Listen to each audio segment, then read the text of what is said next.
Hey guys, welcome to Aussie Survival Preparedness. Going to try and clean up one of these aluminium bars today, ingots that we created the other day. This is probably the smallest and most misshapen one, and that's why I decided to keep this one just for a bit of a souvenir. The rest we're going to probably refine a little bit more and do something else with it. But I'm going to use the belt sander, try and clean it up a little bit on there, and then see how much I can polish it up.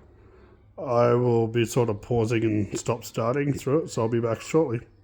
Back again, just thought I'd show you where I'm up to at the moment. So I'm going to take a fair bit of material off to get this to how I want it to look, and I want it to look somewhat nice. I don't know how much I'm going to worry about the bottom, because to get that out is going to take a lot of material off, and I'm not really prepared to do that. Besides, when I'm finished, it'll sit on a shelf like that pretty much, so that's fine. As long as I get all these flat and surfaced, all these surfaces flattened and just looking somewhat nice and professional, I'll be quite happy. Anyway, back soon. From the sander point of view, she's starting to clean up pretty well. I'm going to go a little bit more on probably that part there. That I'm going to leave. That's just going to take too much material to get it out. Pretty much the idea of this is just to get it looking half decent. As I said, this was the worst of the ones that we made, and that's why I'm keeping it as opposed to using it for something else. So that I'm finished with the belt sander now.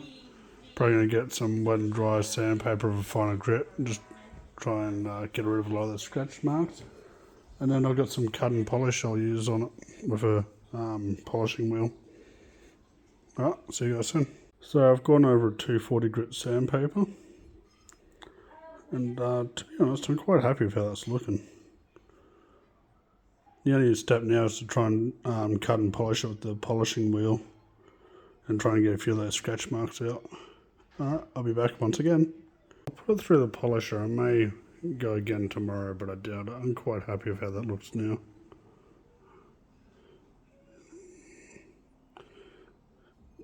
I mean, considering that it started out looking like that, and it now looks like that, that's pretty freaking good if you ask me.